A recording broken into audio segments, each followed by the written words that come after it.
नमस्कार। दिन भर की हर खबर से आपको करने खबरदार, मैं हूं श्वेता सिंह। सबसे पहले खबरों को खबरदार के लेंस से देख लेते हैं। आज की सबसे बड़ी और एक्सक्लूसिव खबर यह है कि आज तक के पास गलवान घाटी की अब से 24 घंटे पहले की 6 सैटेलाइट तस्वीरें हैं। इन तस्वीरों में गलवान घाटी की मौजूदा स्थिति साफ दिखाई दे रही है। इन तस्वीरों से पता चल जाएगा कि चीन ने वहां क्या किया और वो कितना पीछे हटा। इन तस्वीरों को हम विस्तार से डिकोड करेंगे। गलवान घाटी की इतनी स्पष्ट तस्वीरें आपने देखी नहीं होंगी। इसके साथ ही हम आपको भारतीय वायुसेना के ऑपरेशन मिडनाइट की एक्सक्लूसिव रिपोर्ट दिखाएंगे। आज तक की टीम ने रात में वायुसेना के ऑपरेशंस को रिकॉर्ड किया है और आपके लिए यह रिपोर्ट तैयार की।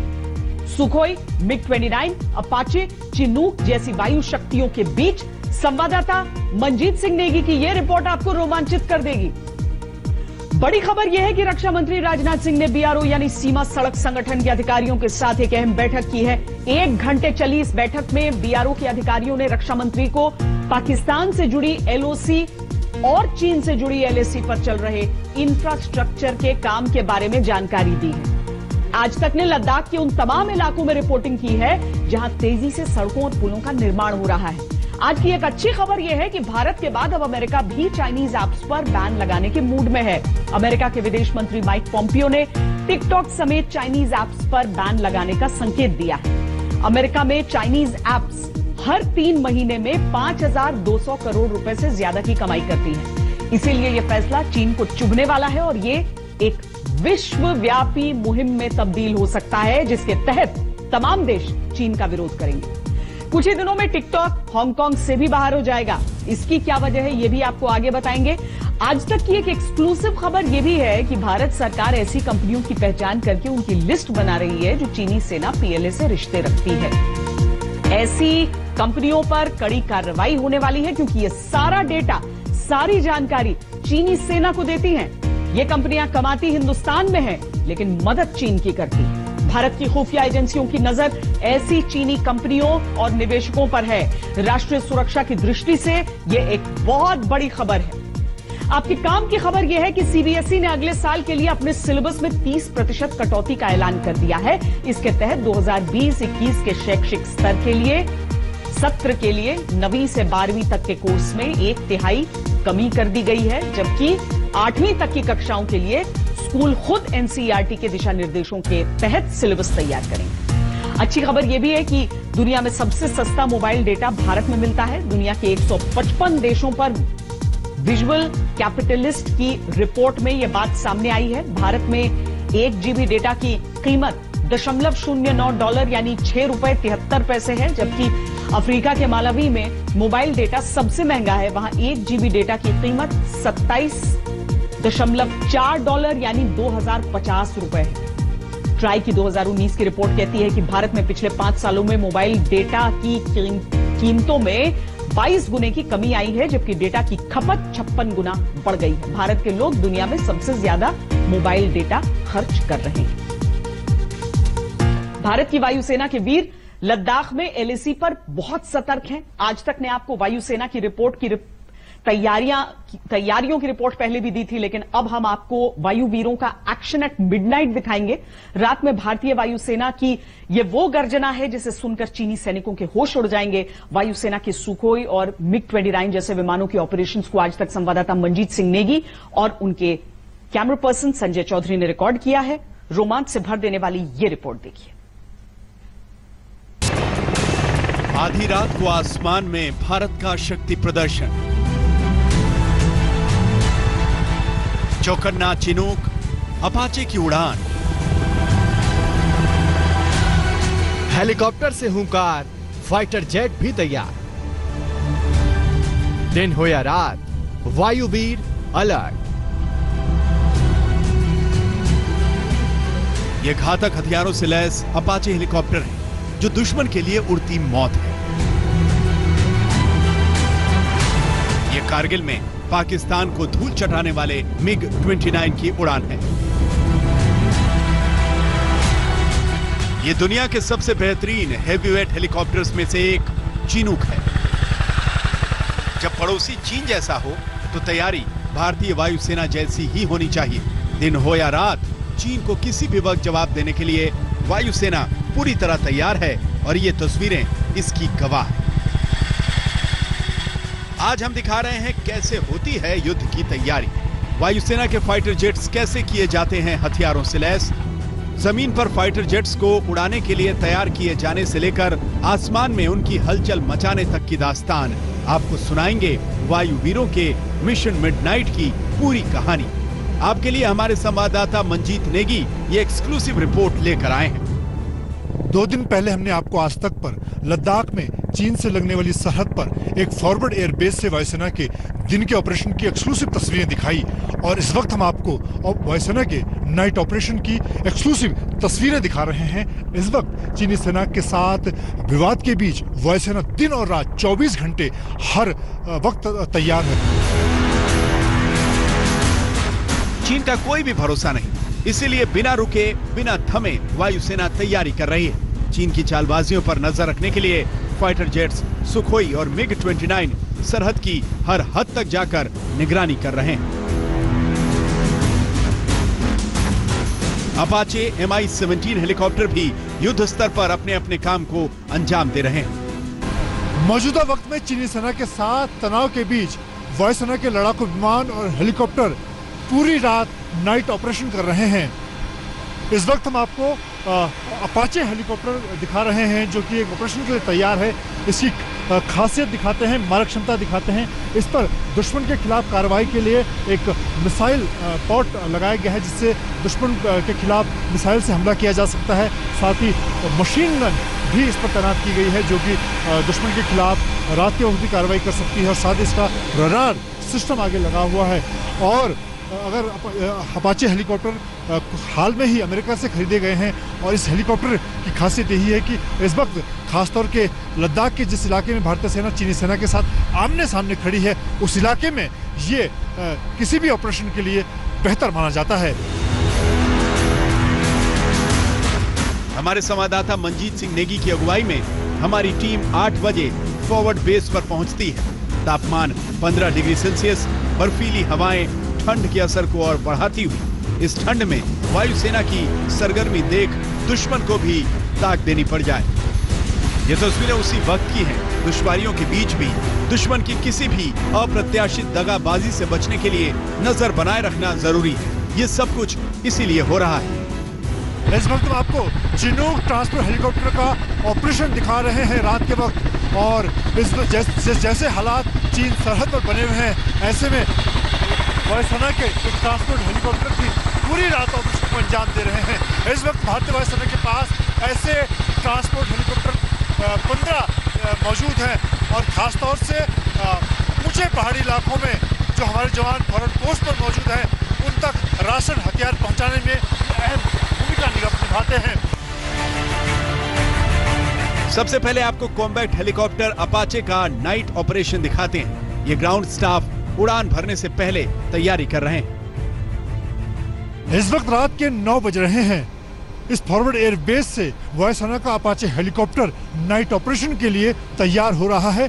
रिफ्यूलिंग की जा रही है, साथ ही इसकी जांच की जा रही है क्योंकि रात का ऑपरेशन काफी खतरों से भरा होता है। हालांकि अपाचे हेलीकॉप्टर की बात करें तो ये बहुत ही एक अच्छा हेलीकॉप्टर है, खासतौर से माउंटेन वारफेयर के लिए। इस वक्त जिस इलाके में भारत और चीनी सेना आमने सामने खड़ी है उस इलाके में अपाचे हेलीकॉप्टर दिन और रात के वक्त दुश्मन के खिलाफ ऑपरेशन को अंजाम दे रहा है। करीब 40 मिनट तक हवा में हलचल मचाकर जंगी हेलीकॉप्टर लौट आए। फॉरवर्ड इलाकों में इसकी निगरानी की ड्यूटी 40 मिनट की थी। अब 10 बजे से शुरू होता है वायुसेना के लड़ाकू विमानों का ऑपरेशन। सबसे पहले आपको दिखाते हैं सुखोई लड़ाकू विमान का नाइट ऑपरेशन। दुश्मन को सन्न करने के लिए सुखोई का नाम ही काफी है। यह वही लड़ाकू विमान है जिसने बालाकोट में एयर स्ट्राइक की थी। एयरबेस पर तैनात सीनियर पायलट ने आज तक से खास बातचीत में कहा कि नाइट ऑपरेशन दुश्मन के खिलाफ एक अचूक हथियार है। हम एक फॉरवर्ड एयर बेस पर मौजूद हैं जहां पर हमारे साथ वायुसेना के एक सीनियर पायलट मौजूद हैं। आपसे जानना चाहूँगा क्या खास महत्व होता है नाइट ऑपरेशन का? भारतीय वायुसेना का हर उपकरण तथा वायु योद्धा रात्रि युद्ध प्रक्रिया में निपुण है। हम हर परिस्थिति में अपने लक्ष्य को भेदने में पूर्णतः सक्षम है। रात 12 बजते बजते बर्फीली हवाएं बहुत तेज हो गईं। इन बर्फीली हवाओं के बीच एयरबेस के खुले मैदान पर खड़ा होना आसान नहीं था। इससे थोड़ी देर बाद रनवे पर एक रेड लाइट नजर आती है। ग्राउंड स्टाफ इशारा देता है और अब MiG-29 उड़ान भरने वाला है और कुछ ही मिनटों में अचानक बड़ी गर्जना के साथ MiG-29 लड़ाकू विमान आसमान को छूने लगता है। अब हम आपको दिखाते हैं कि रात के ऑपरेशन के दौरान वायुसेना की लड़ाकू विमान और यहाँ पर इस वक्त MiG-29 लड़ाकू विमान ने उड़ान भरी है और ये लगभग 1 घंटे तक चीन से लगने वाली सरहद पर मौजूद रहेंगे। और इसी तरह से वायुसेना के जो दूसरे लड़ाकू विमान है सुखोई 30, वो पूरी रात ये इस तरह के रात के ऑपरेशन के दौरान चीन से लगने वाली सरहद पर अलग अलग इलाकों में उड़ान भरते नजर आते हैं। और पिछले कई महीनों से ये सिलसिला लगातार दिन और रात 24 घंटे चल रहा है। इसके बाद अगले 1 घंटे तक MiG-29 लड़ाकू विमान चीन से लगने वाली सरहद पर दुश्मन की हर हरकत पर नजर रखता है। आपको बताते चलें कि MiG-29 सभी तरह के हथियारों और मिसाइलों से लैस है। अब आपको मिलाते हैं एयरबेस के ग्राउंड स्टाफ से। किसी भी ऑपरेशन में इनकी भूमिका फाइटर पायलट से कम नहीं होती। उड़ान भरने से पहले विमान की जांच करना, उन्हें हथियारों से लैस करना इन्हीं के हाथों में होता है। यहाँ पर इस वक्त हम सरहद पर जो हालात देख रहे हैं, आप लोग इस वक्त दिन और रात दोनों वक्त जो वायुसेना के का मिशन है, नाइट फ्लाइंग का, डे फ्लाइंग, उसमें लगे हुए हैं।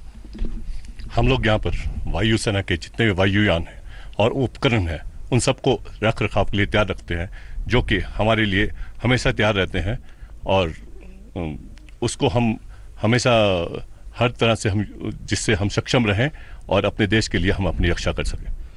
किस तरह का जोश है? आप यहाँ पर एक युवा कर्मी हैं, वाइस वॉरियर हैं और दिन और रात की फ्लाइंग यहाँ पर लगातार चल रही है। जिस तरह के हालात अभी बॉर्डर पर बने हुए हैं, हमारा जोश जो है इस समय आसमान से भी ऊंचा है और भारतीय वायुसेना का हर एक वायुयोद्धा, हर एक वायुयान पूरी तरह सक्षम है और हम किसी भी परिस्थिति के लिए इनसे निपटने के लिए एकदम तैयार हैं।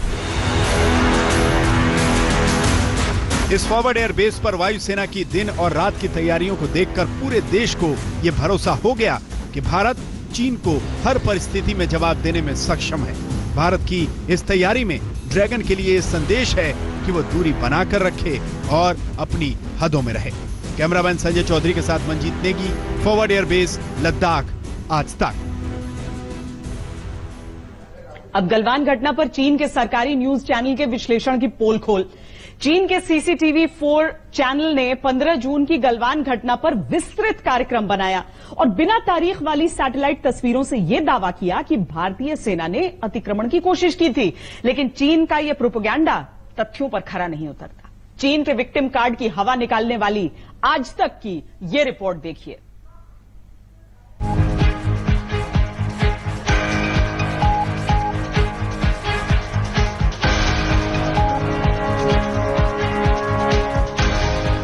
चीन की प्रोपेगेंडा मशीन ने अपनी CCTV 4 न्यूज नेटवर्क पर गलवान घटना का महा झूठ फैलाने की ये कोशिश की है। 1903年到1938年的各类区域印度 चीन के सरकारी चैनल CCTV 4 ने इस प्रोग्राम के जरिए कहा है कि भारत की सेना ने लाइन ऑफ एक्चुअल कंट्रोल का उल्लंघन किया और चीन ने अपनी संप्रभुता बचाने के लिए आत्मरक्षा में कदम उठाए।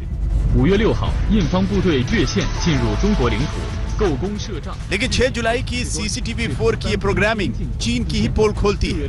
चीनी प्रचार तंत्र ने एक सैटेलाइट तस्वीर दिखाई। हो सकता है ये तस्वीर मई की हो। साथ ही उसने एक एरियल इमेज भी दिखाई जो क्वाडकॉप्टर से ली गई है। चीनी टीवी चैनल ने अपने प्रोग्राम में दोनों तस्वीरों की तारीख नहीं बताई है और इसकी प्रामाणिकता की पुष्टि नहीं हो सकी है। CCTV 4 की प्रोग्रामिंग में भारतीय सोशल मीडिया से ली गई कुछ ग्राउंड फुटेज भी है जिसमें भारतीय सैनिक स्टील के बोट्स लेकर नदी पार करते देखे जा रहे हैं। आज तक ने CCTV 4 की प्रोग्रामिंग का गहन विश्लेषण किया। इसमें सैटेलाइट तस्वीर में गलवान के PP-14 पर हेलीपैड और एक फुट ओवर ब्रिज दिख रहा है। हरे और सफेद रंग के कुछ टेंट हेलीपैड के पास और कुछ फुटओवर ब्रिज के पास दिखाई दे रहे हैं। चीन ने इसे भारत का अतिक्रमण कहा है, लेकिन इन एरियल तस्वीरों पर चीन के दावे की प्रामाणिकता की पुष्टि नहीं की जा सकती, क्योंकि चीन के पास मौजूद जेसीबी और चीनी सेना के ट्रक्स वैसे ही दिखते हैं जैसे सैटेलाइट तस्वीरों में दिखे हैं। चीन इस सीसीटीवी 4 की प्रोग्रामिंग से विक्टिम कार्ड खेल रहा है, लेकिन बीते 2 दशकों में चीन ने कैसे अतिक्रमण करने की कोशिश की है, यह पानी की तरह साफ है। फिंगर 6 पर चीनी सेना ने 2009 के पहले ही रडार और अपनी एक पोस्ट बनाई थी। फिंगर 4 तक चीन ने चोरी चोरी चुपके एक सड़क तक बना ली थी, ये जग जाहिर है। लेकिन इसे लेकर डोकलाम विवाद के पहले 2017 में भारत और चीन के सैनिकों के बीच झड़प हुई थी। 2016 के पहले चीन ने हॉट स्प्रिंग में अतिक्रमण की कोशिश की थी। इलाके की सैटेलाइट तस्वीरें साफ बताती हैं कि चीन की क्लेम लाइन से 2 किलोमीटर आगे तक चीन की सेना ने सड़क बना ली थी। चीन का रवैया बार बार एलएसी पर शांति के माहौल को बिगाड़ने का रहा है। भारत के साथ 1993 से लेकर 2005 तक के समझौतों का उल्लंघन कर रहा है। 5 मई से उसने पूर्वी लद्दाख में फिर वही स्थिति पैदा की, लेकिन अब की बार भारत की प्रतिक्रिया जब उस पर भारी पड़ रही है, तो उसने 15 जून की गलवान घटना को लेकर दुनिया भर में झूठ का प्रसारण कर दिया। जून 2020 की सैटेलाइट तस्वीर साफ दिखाती है कि चीनी सेना ने 6 जून की भारत चीन के सैन्य कमांडरों की बातचीत में बनी सहमति का पालन नहीं किया। चीनी सेना ने 2 जगहों पर क्लेम लाइन से 1.5 से 2 किलोमीटर आगे बढ़कर लाल टेंट लगा दिए। चीन का इरादा बेहद खतरनाक है। वो सरहद को लेकर दोनों सेनाओं की परसेप्शन को एक तरफा कार्रवाई कर बदलना चाहता है। इस बीच आज तक को पता चला है कि भारत और चीन के बीच हुई बातचीत के दौरान चीन ने गलवान की PP-14 पर भारतीय इलाके में 800 मीटर तक दावा किया है। वैसे तो चीनी विदेश मंत्रालय पूरे गलवान घाटी पर अपना दावा कर चुका है, लेकिन अप्रैल में बटालियन स्तर की बातचीत में चीन ने इस 800 मीटर की बात भारत के सामने रखी। अप्रैल में भारत ने गलवान और शोक नदियों के संगम पर पुल का निर्माण शुरू किया। गलवान घाटी में चीनी सेना फिलहाल थोड़ी पीछे हट गई है, लेकिन भारतीय सेना अभी रणनीतिक तौर पर राहत की सांस नहीं ले सकती। 1959 में भारत और चीन ने गलवान के PP-14 को लेकर एक सहमति बनाई थी, जिसे पेट्रोलिंग को लेकर कभी आमना सामना नहीं हुआ। उन्होंने अप्रैल से गलवान में जिस 800 मीटर को लेकर दावा किया है, वो 61 साल पहले की सहमति से उलट है। रिटायर्ड कर्नल विनायक भट्ट के साथ शिवरूर, दिल्ली, आज तक। कुछ ऐसी तस्वीरें हमने निकाली हैं पिछले 24 घंटों की सैटेलाइट की नजर से, जो हकीकत को बयां करती हैं, और इसके बारे में और जानकारी दे रहे हैं मेरे सहयोगी राहुल कमल। जिस वक्त से ये खबर आई है कि चीनी सेना गलवान घाटी से पीछे हट चुकी है, तब से देश भर में लोगों के जहन में एक ही सवाल है, क्या पीपल्स लिबरेशन आर्मी इस दफा सच बोल रही है या एक बार फिर से चीनी सेना झूठ बोल रही है। आज तक के हाथ मैक्सार नाम की सैटेलाइट कंपनी के हवाले 6 एक्सक्लूसिव हाई रेजोल्यूशन सैटेलाइट तस्वीरें लगी हैं, जिसमें यह खुद साफ हो जाएगा कि वर्तमान में गलवान घाटी की स्थिति क्या है। सबसे पहले मैं आपको बताना चाहता हूं कि किस इलाके की तस्वीर मिली है, ताकि आपको आइडिया हो कि किस जगह में मैं आपको लेके चल रहा हूं। यह है लाल लाइन ऑफ एक्चुअल कंट्रोल। यहां पर भारतीय सेना तैनात थी गलवान नदी के, यहां पर चीनी सेना तैनात थी। इस जगह में भारत और चीन की मुठभेड़ हुई थी, जिसमें 20 भारतीय सेना के जवान शहीद हुए थे और कई चाइनीज आर्मी के जवान भी मरे थे। बस इस जगह की 6 नई सैटेलाइट तस्वीरें हैं। पहली जो तस्वीर है वो है 28 जून की, यानी कि पिछले हफ्ते की तस्वीर, और फिर जो तस्वीर है वो है 6 जुलाई की, यानी कि इस दावे के बाद कि चाइनीज आर्मी पीछे हट चुकी है, ये कल की तस्वीर है। और यहां पे मैं आपको दिखाऊंगा कि क्या फर्क है। पहले हम देखते हैं कि 28 जून की तस्वीर में क्या दिखाई पड़ता है। ये वो वाई जंक्शन है, ये वो वाई जंक्शन है जहां पर भारत और चीन की सेनाएं आमने सामने आई थी। ये पहली तस्वीर 28 जून की तस्वीर है। यहां पर आप देख सकते हैं कि चाइनीज आर्मी ने अपने तारपुलिन लगा रखे हैं, टेंट्स लगा रखे हैं, इनके सड़क बनाने का साजो सामान इस तस्वीर में हमें नजर आ रहा है। साथ ही साथ इनकी कुछ गाड़ियां नजर आ रही हैं। यहां पर एक सिरे से इन्होंने अपनी गाड़ियां पार्क की हुई हैं, और ये आप देख सकते हैं कि काफी भारी तादाद में, खास तौर से वाई जंक्शन के इलाके में चाइनीज आर्मी की तैनाती है 28 जून की। आज की स्थिति क्या है? ये वो तस्वीर है जो देश में किसी ने नहीं देखी है। ये वो तस्वीर है जिसका इंतजार सभी लोगों को था। आइए मैं आपको दिखाता हूं कि 6 जुलाई की, जब हम 6 जुलाई की तस्वीर की बात करते हैं तो 6 जुलाई को उसी इलाके की आज की स्थिति क्या है। यह है वही वाई जंक्शन जहां पर भारत और चीन की सेनाएं आमने सामने आई थी। आज की तादाद में वहां पर चीनी सेना का कोई नामो निशान नहीं है। वो जगह जहां पर 20 भारतीय सेना के जवान शहीद हुए थे, उस इलाके को चाइनीज आर्मी ने पीछे कर दिया है। कहीं ना कहीं जो भारत का प्रेशर पिछले कई हफ्तों से लगातार जारी था, भारत के प्रधानमंत्री नरेंद्र मोदी खुद लद्दाख गए, भारत के राष्ट्रीय सुरक्षा सलाहकार अजीत डोवाल की चाइनीज फॉरेन मिनिस्टर से बातचीत हुई, उसका असर यहां जमीन पर दिख रहा है। इस वाई जंक्शन में 28 जून को आप देख सकते हैं चाइनीज आर्मी की भारी तैनाती। ठीक उसी जगह पर यह सैटेलाइट तस्वीर जो कि कल ली गई थी, यानी 6 जुलाई को ली गई थी, वहां पर आप देख सकते हैं कि चाइनीज आर्मी खाली हो चुकी है। वहां पे चाइनीज आर्मी का कोई नामो निशान नहीं। जैसे जैसे मैं इस नदी के साथ साथ पीछे आता हूं, आप देखते हैं कि जहां पे आपको टेंट नजर आ रहे हैं, ट्रक्स नजर आ रहे हैं, चाइनीज आर्मी की तैनाती नजर आ रही है, उसी इलाके में, इसीलिए मैंने इन दोनों तस्वीरों को एक साथ आपके सामने पेश किया है। उसी इलाके में अब आप देखिए कि चाइनीज आर्मी दूर दूर तक कहीं नजर नहीं आ रही। अब मैं आपको टाइट शॉट दिखाऊंगा इस इलाके का, वो वाई जंक्शन जहां पर लड़ाई हुई। तो देखिए, अब आप थोड़ा सा इसको खुद ही प्रोसेस कीजिए, आपको खुद इस तस्वीर में साफ हो जाएगा। ये वो जगह है जहां पर कर्नल बाबू और बिहार रेजिमेंट के 20 बेहद वीर शहीद जवान और चाइनीज आर्मी की लड़ाई हुई थी इस इलाके में, वाई जंक्शन में। उसी जगह पर अब आप देखिए 6 जुलाई को भारत का प्रेशर कहीं ना कहीं काम आता हुआ, रंग दिखाता हुआ चाइनीज आर्मी का यहां पर 28 जून को काफी डिप्लॉयमेंट है और 6 जुलाई को चाइनीज आर्मी वहां से साफ गायब, पीछे आ गई है। अब मैं आपको दिखाऊंगा कि डेप्थ एरिया में क्या हो रहा है। डेप्थ एरिया सेना की भाषा में होता है पीछे की तरफ। तो पहले तो वो जगह थी जहां पे मुठभेड़ हुई, वहां पे मैंने आपको दिखाया कि चाइनीज आर्मी वहां से पीछे हट चुकी। अब हम थोड़ा नाले के साथ साथ, आप खुद थोड़ा विजुलाइज कीजिए, अब हम नाले के साथ साथ नदी में पीछे जाते हैं, वहां पे देखते हैं कि क्या स्थिति है। यह है 28 जून की तस्वीर। 28 जून की इस तस्वीर में आप देखिए, यहां पे आपको गाड़ियां नजर आ रही हैं, टेंट्स नजर आ रहे हैं, गाड़ियां नजर आ रही हैं, टेंट्स नजर आ रहे हैं, एक्सकवेटर यानी कि सड़क बनाने का साजो सामान आपको नजर आ रहा है। और चाइनीज आर्मी की इस इलाके में भी आप देखिए भारी तैनाती आपको यहां पर गाड़ियों की नजर आ रही है। चाइनीज आर्मी की गाड़ियां कई सारी यहां पे खड़ी हैं, तो यहां पे गाड़ियां हैं, यहां पे गाड़ियां हैं। तो ये 28 जून की तस्वीर है जहां पे डेप्थ एरियाज में, न केवल वाई जंक्शन में बल्कि डेप्थ एरियाज में बड़ी तैनाती है। उसी जगह की अब आप 6 जुलाई की तस्वीर देखिए, चाइनीज आर्मी कमोबेश वहां से हट चुकी है।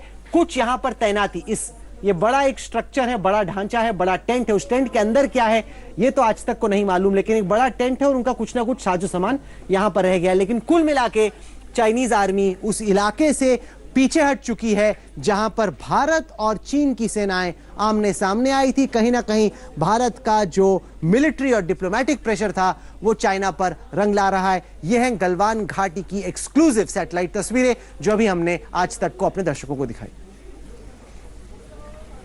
बहुत शुक्रिया राहुल इस पूरी जानकारी के लिए। जाहिर है तस्वीरें झूठ नहीं बोलती हैं और इन तस्वीरों ने अब दूध का दूध पानी का पानी कर दिया है। वैसे भारत ने सरहदों पर रणनीतिक सड़क और पुल के निर्माण को भी और तेज करने का फैसला किया है। किसी भी तरीके से हम किसी देश के दबाव में नहीं आ सकते।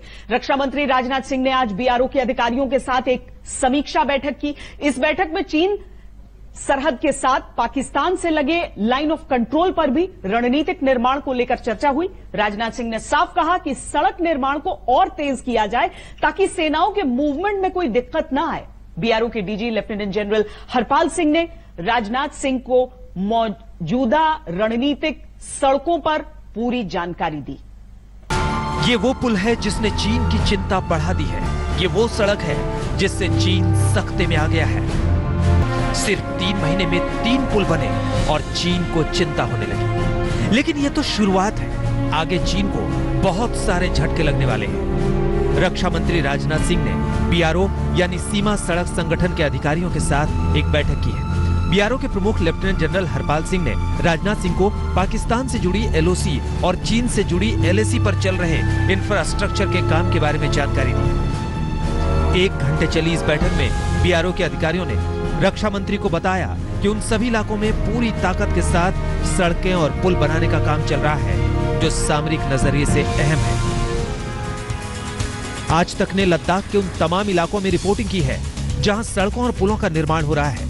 ये लद्दाख का वही इलाका है जहां प्रधानमंत्री नरेंद्र मोदी ने बिना नाम लिए चीन को आईना दिखाया था। माता की जय, भारत माता की जय। ये पुल सीमा सड़क संगठन की रात दिन की मेहनत और जज्बे का कमाल है। ये सामरिक अहमियत वाला वो पुल है जिसके बनने से सेना के साजो सामान और हथियार बिना किसी बाधा के सीधे LAC तक पहुंच जाएंगे। सरहद पर चीनी सेना के साथ तनाव के बीच इस वक्त इस नए पुल की वजह से सेना के टैंक और बड़े हथियार आसानी से लद्दाख से लगने वाली सरहद तक पहुंच रहे हैं। लेकिन 3 महीने पहले ऐसा नहीं था। यहां पर लोहे का एक छोटा वैली ब्रिज था, लेकिन BRO ने रिकॉर्ड 3 महीने के अंदर इस नए पुल को तैयार किया है। और ऐसे करगिल से लेकर लेह तक ऐसे 3 नए पुल 3 महीने के अंदर तैयार किए गए। ये नीमू ब्रिगेड है। यहाँ सेना के हजारों जवान तैनात हैं। BRO ने 3 महीने के भीतर यहाँ कंक्रीट का शानदार और मजबूत पुल बना दिया है। नतीजा, जहाँ पहले हवाई मार्ग से सैन्य साजो सामान सरहद तक पहुँचते थे, अब इन पुलों से आवाजाही होगी। 3 सालों में BRO ने काफी तेजी के साथ काम किया है। खासतौर से ऐसे पुराने सामरिक पुलों को बदलने का काम चल रहा है। ये पुराने लोहे के पुल हैं जिन्हें बदलकर अब नए कंक्रीट के पक्के पुल बनाए जा रहे हैं। अब तक करीब 20 ऐसे पुल बनाए जा चुके हैं, जबकि 20 और यानी कि कुल 40 पुलों पर काम चल रहा है। और जिसकी वजह से सेना की जो सरहद तक पहुंचने की आवाजाही है, सेना के जो बड़े हथियार टैंक हैं, उनकी आवाजाही आसानी से हो रही है। मौसम की मुश्किलों और कोरोना की चुनौती के बीच BRO ने कमाल का काम किया है।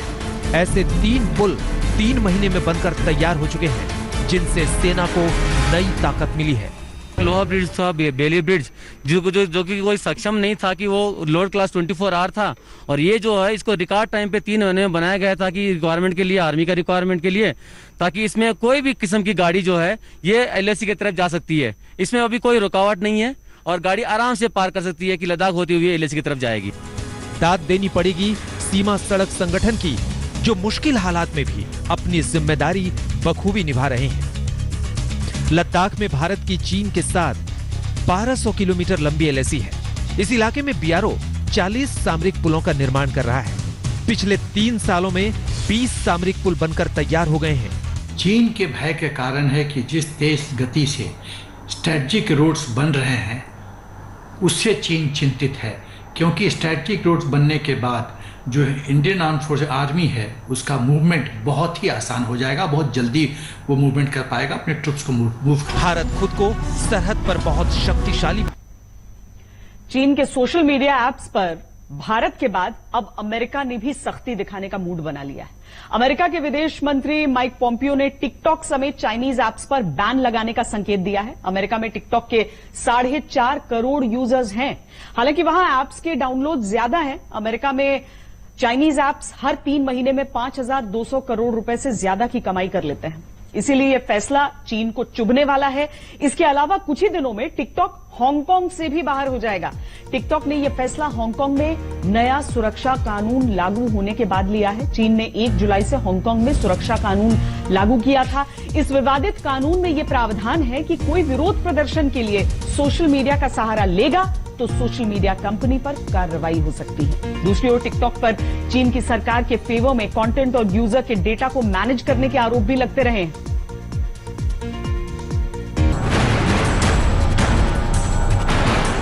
भारत ने 59 चाइनीज ऐप्स पर डिजिटल स्ट्राइक करके पूरी दुनिया को संदेश दिया और अब अमेरिका भी टिकटॉक पर प्रतिबंध लगाने वाला है।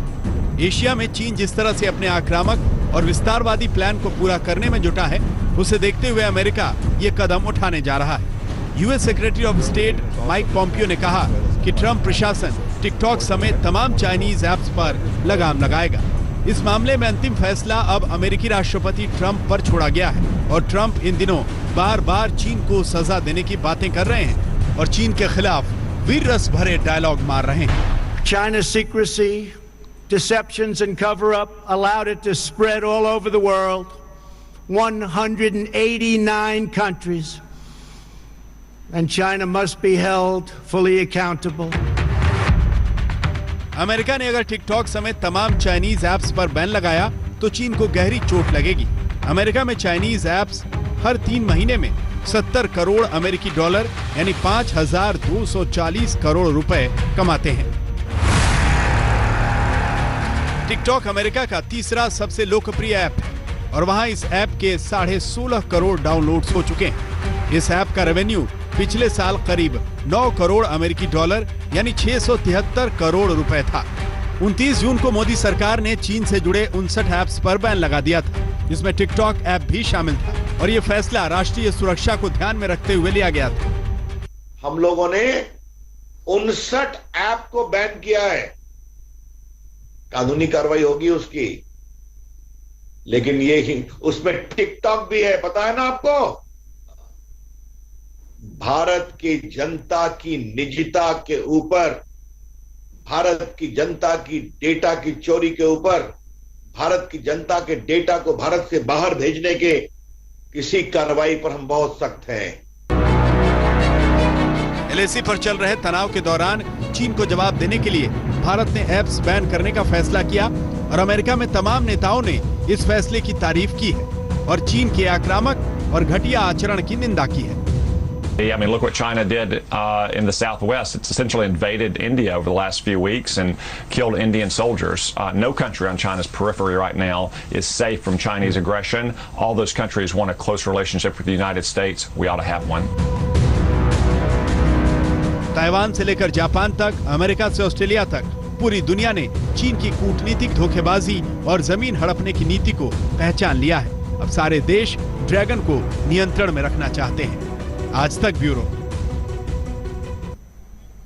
यहां ये भी समझिए कि चाइनीज ऐप्स किस तरह आपकी प्राइवेसी के साथ खेलती हैं और पूरी दुनिया चाइनीज ऐप्स को शक की निगाह से क्यों देखती है। जब आप किसी चाइनीज ऐप को इंस्टॉल करते हैं तो वो ऐप आपसे आपकी photo, video, message, phone book, files, location का एक्सेस ले लेती है और ये मंजूरी मिलते ही डेटा माइनिंग का काम शुरू हो जाता है। इसके बाद वो ऐप आपके डेटा का क्या करती है ये उसे बनाने वाली कंपनी पर निर्भर करता है। कुछ कंपनियां आपसे बाकायदा अनुमति लेती हैं कि वो आपके डेटा का इस्तेमाल कर सकती है, लेकिन कुछ कंपनियां डेटा इस्तेमाल करने की अनुमति नहीं लेती और बिना आपकी जानकारी के आपका डेटा चोरी करती और डेटा का कुछ भी कर सकती है। चाइनीज ऐप्स आपकी हर एक्टिविटी को ट्रैक करती हैं और उसका डेटा रखना शुरू कर देती है। आपकी आर्थिक क्षमता और बाकी गतिविधियों को आर्टिफिशियल इंटेलिजेंस से जोड़कर आपकी प्रोफाइलिंग की जाती है। ज्यादातर चाइनीज ऐप्स के सर्वर भारत में नहीं है बल्कि चीन में होते हैं, इसीलिए हमेशा डेटा और प्राइवेसी की चिंता बनी रहती है। ये डेटा चीन की सरकार से शेयर किया जाता है और जब डेटा चीन की सरकार के पास पहुंचता है तो उस डेटा की मदद से भारत से जुड़ी नीतियां बनाने में आसानी होती है। ये ऐसा दौर है जब कहा जाता है कि डेटा की कीमत तेल से भी ज्यादा है और डेटा ही भविष्य का ईंधन है। ऐसे में चाइनीज ऐप्स पर सवाल तो उठेंगे ही। टिकटॉक चीन की एक ऐसी मोबाइल ऐप है जिसने अमेरिका के मोबाइल ऐप्स वाले साम्राज्य को बड़ी चुनौती दी। टिकटॉक ने अमेरिकी ऐप्स के दबदबे को तोड़ते हुए यह संदेश दिया कि पूरी दुनिया में चाइनीज ऐप्स उभर रही हैं। ऐसे में पहले भारत ने चीन की सबसे बड़ी डिजिटल पूंजी पर हमला किया और अब अमेरिका भी ऐसा ही करने पर विचार कर रहा है। आज तक के पास ये एक्सक्लूसिव रिपोर्ट है कि भारत सरकार ऐसी कंपनियों की पहचान करके उनकी लिस्ट बना रही है जो चीनी सेना और यानी पीएलए से रिश्ते रखती है। ऐसी कंपनियों पर कड़ी कार्रवाई होने वाली है क्योंकि ये सारा डेटा और जानकारी चीनी सेना को देती हैं। ये कंपनियां कमाती हिंदुस्तान में है, मदद चीन की करती हैं। राष्ट्रीय सुरक्षा के नजरिए से ये एक बड़ी खबर है। भारत में काम करने वाली चीनी कंपनियों पर बड़ा खुलासा। चीनी सेना पीएलए के साथ चीनी कंपनियों के गहरे रिश्ते हैं। भारत की खुफिया एजेंसियों की नजर चीनी कंपनियों और निवेशकों पर है और पीएलए से संबंध रखने वाली कंपनियों पर हो सकती है कार्रवाई। भारत सरकार ऐसी कंपनियों की पहचान करके उनकी लिस्ट बना रही है जो चीनी सेना से रिश्ते रखती हैं। ऐसी कंपनियों पर बड़ी कार्रवाई होने वाली है क्योंकि ये सारा डेटा और जानकारियां चीनी सेना को देती है। ये कंपनियां खाती हिंदुस्तान में हैं, लेकिन मदद चीन की करती है। चीन के जिन कंपनियों का भारत में निवेश है और उन कंपनियों का चीन की पीपल लिबरेशन आर्मी के साथ रिश्ता है, भारत सरकार अब उन कंपनियों के खिलाफ कड़े कदम उठाने की तैयारी कर रही है। 3 साल पहले चीन ने एक कानून बनाया था जिसके मुताबिक हुआवे, ZTE और टिकटॉक जैसी भारत में काम करने वाली चीनी कंपनियों को चीन की खुफिया तंत्र की मदद करना अनिवार्य था। हम आपको चीन की कुछ ऐसी कंपनियों का कच्चा चिट्ठा बता रहे हैं जो भारत में काम करती है लेकिन चीनी सेना से जुड़ी है। भारत और चीन के बीच सबसे बड़ा संयुक्त समझौता शिंडिया स्टील लिमिटेड का हुआ था। इसमें मुख्य निवेश शिनजिंग कैथे की वेबसाइट के मुताबिक इसको पीएलए के जनरल लॉजिस्टिक्स विभाग के निर्देशों के तहत पुनर्गठित किया गया। शिनजिंग कैथे का टर्नओवर 3000 करोड़ रुपए है और यह भारत में 30,000 टन डक्टाइल पाइप की सप्लाई करता है। China electronics technology group corporation यानी CETC आंध्र प्रदेश में 200 मेगावाट की यूनिट के लिए 320 करोड़ का निवेश करने जा रहा है, लेकिन यह कंपनी चीन में सेना के लिए इलेक्ट्रॉनिक्स सामानों का उत्पादन करती है। इनमें हाइक विजन CCTV कैमरा का उत्पादन शामिल है। इसके कुछ सहायक कंपनियों को अमेरिकी सरकार ने राष्ट्रीय सुरक्षा के आधार पर रोक लगाई है। उन्हें सैनिक जासूसी का दोषी पाया गया। ये कंपनी शिनजियांग में मानवाधिकार उल्लंघन के लिए उपयोग में आने वाली तकनीक देती है। वहां करीब 15 लाख लोगों को कैंपों में रखा गया है।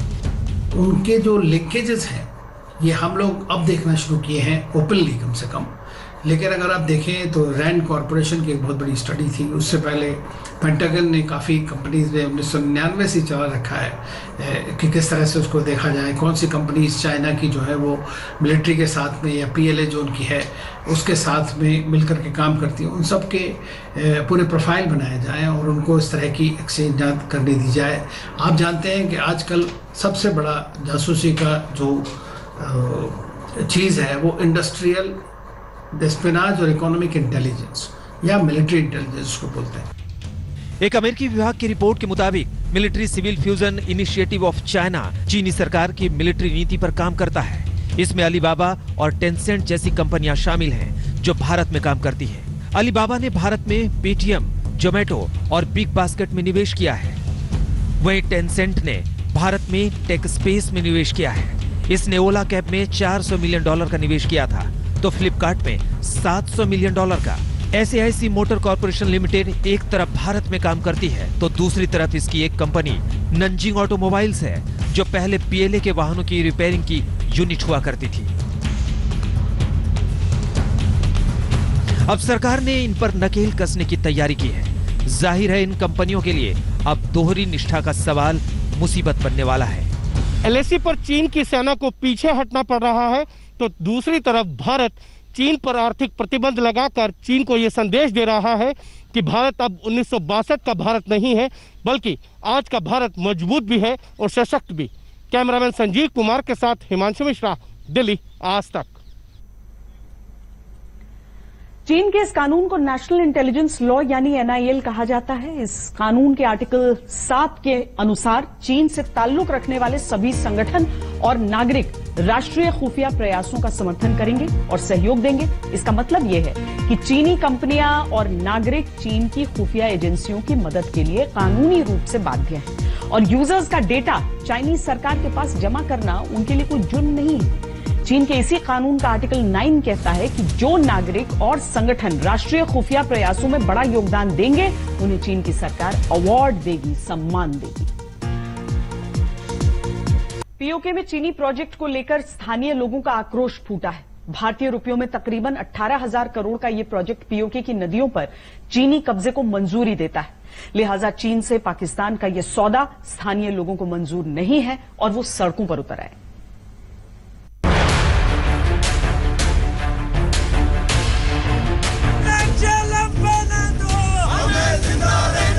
ये धुआं है पाकिस्तान और चीन के बीच पक रही साजिश की आग का, जो आंदोलन बनकर मुजफ्फराबाद की सड़कों पर उतरा है।